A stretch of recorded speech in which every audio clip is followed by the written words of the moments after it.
কি করছিল আমি তো ঠিক ওইটা অতটা বলতে পারবো না। আমি কিডনি রোগী, আমি বাসায় অসুস্থ শুয়েছি। শোয়ার পরে আমি শুনতেছি যে মানুষ দৌড়াই গেছে, দৌড়ে যায় বলতেছে যে রুবেলের মাইরা বাড়াইছে। কে মারছে? আরেক রুবেল। কে? ওর সাথে আরো দুইজন ছিল। খালি বললো যারা দেখছে সাক্ষী, ওরা বললো যে ওর সাথে আর দুইজন ছিল, রুবেলে গুলি করছে, আর দুইজন আছিল সাথে। কারা গুলি করছে জানেন? হ্যাঁ, রুবেল, তারপরে সোহাগ। মারা গেছে ওনার নাম কি? ও রুবেল। আর যারা মারছে কারা মারছে? রুবেল, হ্যাঁ নামও রুবেল। যে মারছে হ্যাঁ নামও রুবেল। কয়জন ছিল এরা? 3 জন বলে আসছিল। নাম কি বলেন? সোহাগ, তারপরে এমনি ভালো করে বলেন। রুবেল, আর হলো কি শামিম। জানি না, ওরা সব নিয়ে চা পানি কইরা এডি করছে। কিছুক্ষণ আগে এসেছে আমাদের এখানে, মৃত অবস্থায় এসেছে।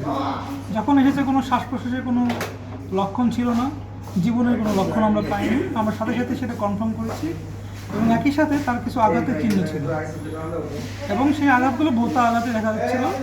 এরকম বুলেটের ইঞ্জুরি যেরকম সেরকম অ্যান্টিবায়োটিক যেরকম সুন্দর করে বোঝা যাচ্ছে না। তো হতে পারে বিভিন্ন ধরনের আঘাতের থাকতে পারে। তো আমরা রোগীটাকে মৃত অবস্থায় পেয়েছি, চিকিৎসা দেওয়ার কোনো সুযোগ পাইনি। কোথায় কোথায় আঘাতের চিহ্ন ছিল? শরীরে আঘাত ছিল, বেশ গভীর ক্ষতই ছিল যেগুলো। সেরকম স্পষ্ট কোনো রকম গলি এন্ট্রি বা এক্সিট আমরা অন্যরকম দেখিনি, পাইনি।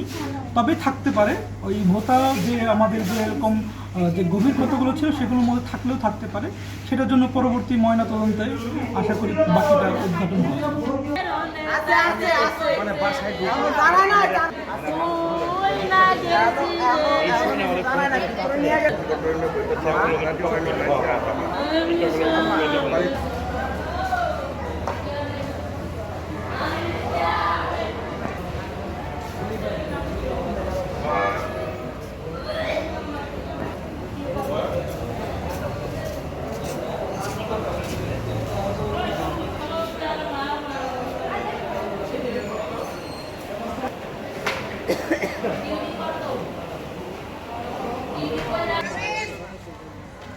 হ্যাঁ